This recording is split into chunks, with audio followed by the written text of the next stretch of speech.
प्रेम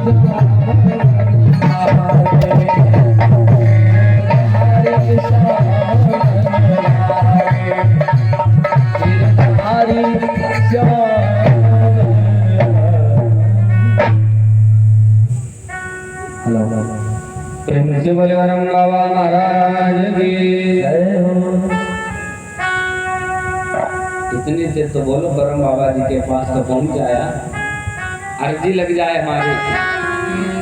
प्रेम से बोले जंगल बाबा महाराज की।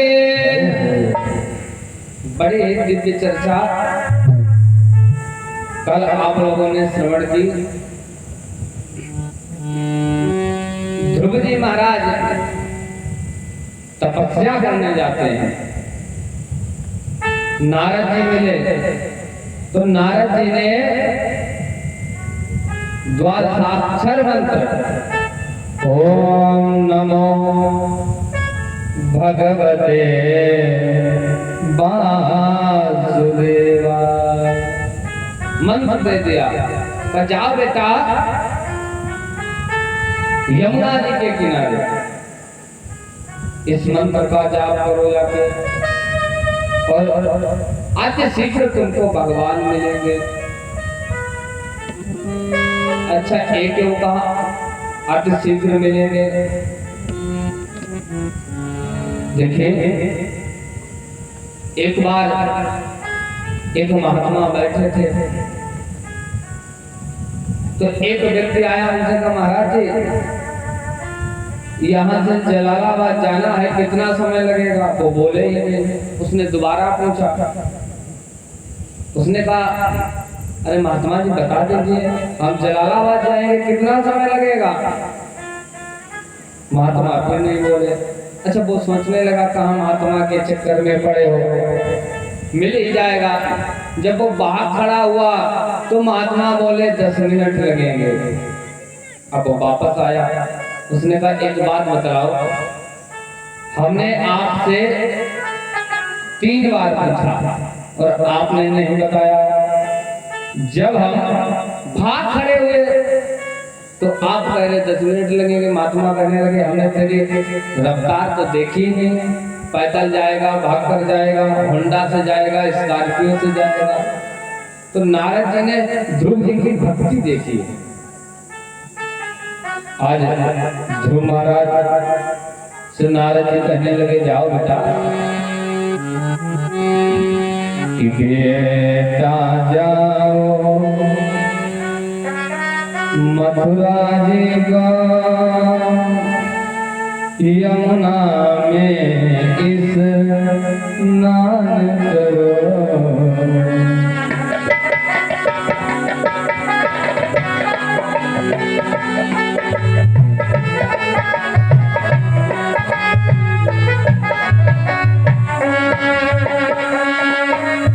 बेटा जाओ मथुरा जी को यमुना में स्नान करो।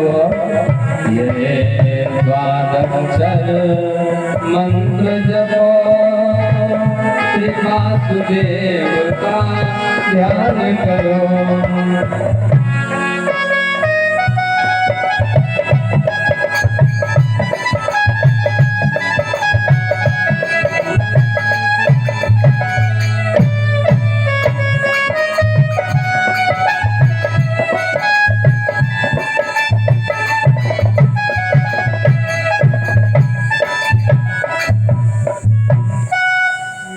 हमारे प्यास से जो है वो एनजी का तार तो समझो जहाँ फिट कर दो। आज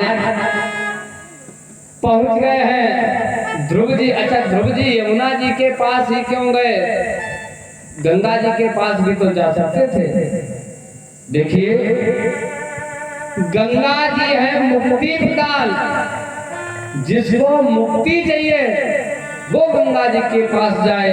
परीक्षित जी को मुक्ति चाहिए थी, इसीलिए गंगा जी के पास गए हैं। लेकिन यमुना मैया है भक्ति प्रदान, जिस किसी को भक्ति चाहिए वो यमुना जल का पान करे, यमुना मैया के पास जाए। ध्रुव जी को भक्ति चाहिए थी, इसलिए आज यमुना जी के किनारे पहुंच गए। अच्छा, इन्होंने अपनी तपस्या प्रारंभ की कि त्रियाक्रांते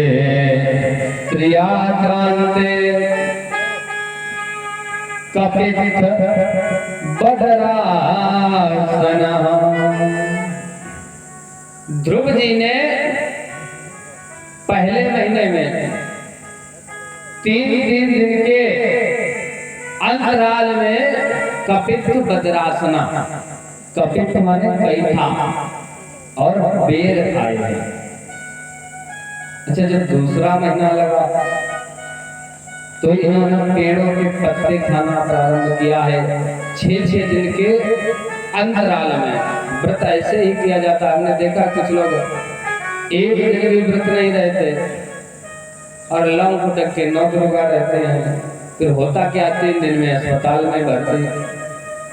शरीर को धीरे धीरे मजबूत बनाया जाता है। अगर एक साथ मेहनत करो बीमार पड़ जाओगे। तो ध्रुव जी क्या करते हैं, पहले महीने में 3 दिन में कैथा और बेर खाते हैं। जैसा ही दूसरा महीना लगा है, तृणा पर्णादि भी पेड़ों के पत्ते खाना प्रारंभ किया। अच्छा, तीसरा महीना लगा तो इन्होंने 9 दिन में यमुना का जल पीना प्रारंभ किया। जैसे ही चतुर्मापि वैमासम द्वादशे चौथा महीना लगा तो इन्होंने 12 दिन में सिर्फ वायु, एक बार सांस लेना सिर्फ प्रारंभ किया। और जैसे ही 5वां महीना लगा, एक पैर के अंगूठे पे खड़े हो गए। अब तो सांस भी नहीं ले रहे हैं। अब देवता घबराए और इंद्र को अपने इंद्रासन की बहुत चिंता रहती है। अच्छा, कुर्सी की चिंता तो सभी को रहती है। इंद्र घबरा गए, ऐसा तो नहीं मृत्युलोक में कोई तपस्या कर रहा हो और तपस्या से हमारा राज सिंहासन चला जाए, हम क्या करेंगे। तो इंद्र सभी देवताओं को लेकर विष्णु भगवान के पास पहुंच गए।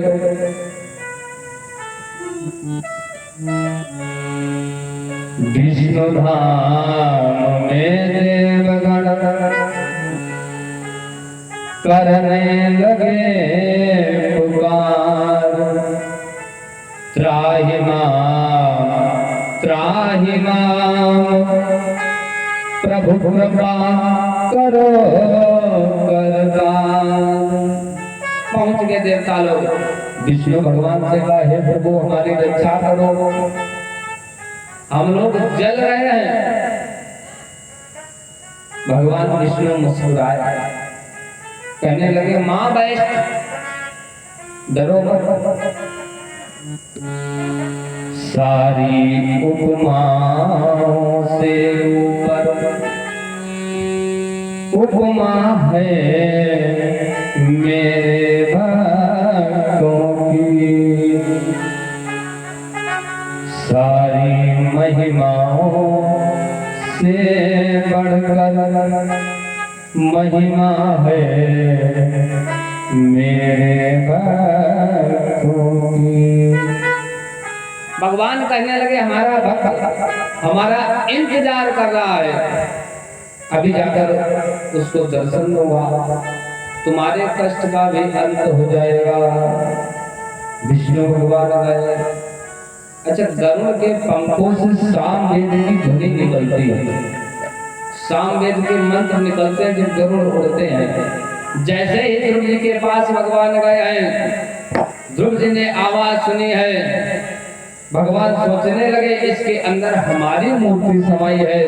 आज जो ध्रुव जी के अंदर भगवान की मूर्ति समाई थी, उसको बाहर निकाला। ध्रुव जी की आंखें खुल गई। जैसे ही आंखें खुले, भगवान खड़े हैं, ध्रुव जी ने प्रणाम किया।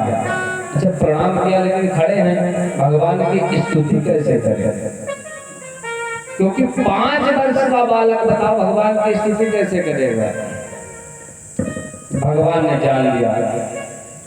तो भगवान का जो शंख है वो हमेशा अमृत से चपकता रहता है। इसीलिए तो लोग कहते हैं शंख जो है वो खाली नहीं रखा जाता है, उसमें जल भर के रखा जाता है। सूखा शंख इसीलिए नहीं रखा जाता है। भगवान ने ध्रुव जी के कपोल गाल में जैसे ही वो शंख लगाया है,